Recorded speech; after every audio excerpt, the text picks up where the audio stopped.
আল্লাহর নবী বলে, উম্মত আমি তায়েফের ময়দানে গিয়েছি, সেখানে তোমাদের জন্য দোয়া করেছি। আমি নবী খন্দকের ময়দানে গিয়েছি, উম্মত তোমাদের জন্য দোয়া করেছি। উম্মত আমি মিরাজে গিয়েছি, সেখানেও আমি তোমাদের জন্য আল্লাহ তাআলার কাছে চেয়েছি। উম্মত আমি নবী আমার জীবনের চেয়ে আমার উম্মতকে ভালোবেসেছি। আল্লাহু আকবার।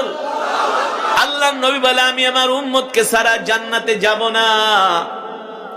আল্লাহর নবী আমাদেরকে ছাড়া জান্নাতে যাবে না, যাবে না, যাবে না, যাবে না।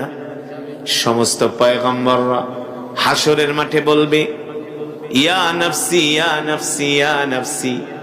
আর আপনার আমার কলিজার টুকরা হাসরের ময়দানে সিজদা দিয়া উম্মতি উম্মতি বলে কাঁদবে। কি বলবে? ওই হাসরের ময়দানে যুবক, তোমার বাবা তোমার কোনো কাজে আসবে না, তোমার মা তোমার কোনো কাজে আসবে না, আসবে না, আসবে না।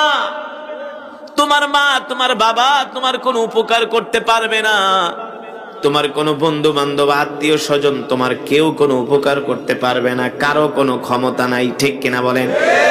কিন্তু সেই হাসরের ময়দানে সমস্ত পয়গম্বররা নবীরা বলবে, ইয়া নফসি, ইয়া নফসি, ইয়া নফসি। আর তোমার আমার কলিজার টুকরা নবী বলবে, ইয়া উম্মতি, ইয়া উম্মতি।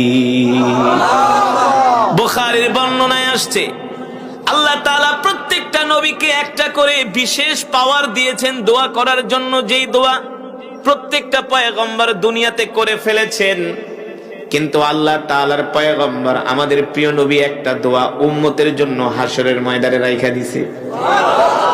নবী বলেন, সেই দোয়াটা আমি আমার উম্মতের জন্য রাইখা দিছি। সেই দোয়াটা সমস্ত নবীরা তাদের উম্মতের জন্য দোয়াগুলো করে ফেলেছে, আর আমি আল্লাহর পয়গম্বর আমি আমার উম্মতের জন্য এই দোয়াটা রেখে দিয়েছি। আল্লাহু আকবার।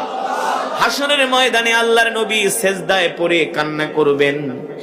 আল্লাহর নবী উম্মতি উম্মতি বলে কাঁদবে।